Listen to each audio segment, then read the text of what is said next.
प्रभाग क्रमांक 26 मध्ये भाजपाचे अधिकृत उमेदवार निवृत्ती इंगोले यांच्या जाधव संकुलमधील प्रचार कार्यालयाचं उद्घाटन आमदार अपूर्व हिरे यांच्या हस्ते फीत कापून करण्यात आलं।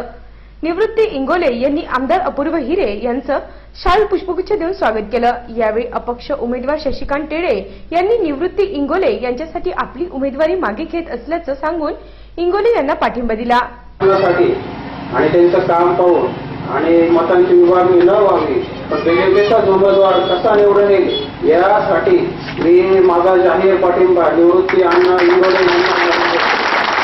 आमदार अपूर्व हिरे यांनी निवृत्ती इंगोले यांच्या कार्याचा गौरवपूर्ण उल्लेख करून प्रभागातील सर्व उमेदवारांना विजयी करण्याचं आवाहन केलं। आपल्याला खात्री देतो आपण या चारही उमेदवारांना निवडून द्या।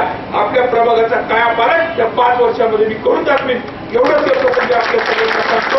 आणि येणाऱ्या 21 तारखेला आपण या चारही भारतीय जनता पक्षाच्या उमेदवारांना विजयी करावं असं आव्हान आपल्या सगळ्यांना करतो। शेवटी आपण दिलेलं प्रत्येक मत हे मोदीजींना दिलेलं मत असणार आहे, देवेंद्रजींना दिलेलं मत असणार आहे आणि म्हणून आपण भारतीय जनता पक्षाला मतदान करावं असं आव्हान या निमित्तानं आपल्याला करतो आणि सांगतो। जय हिंद, जय महाराष्ट्र। या प्रसंगी प्रभाग 26 चे भाजपा उमेदवार उखा चौधरी, भाजपा कार्यकर्ते, जाधव संकुल परिसरातील नागरिक उपस्थित होते। नाशिक सिटी न्यूज साठी व्हिडिओ जर्नलिस्ट सुनील पगारे, सातपूर।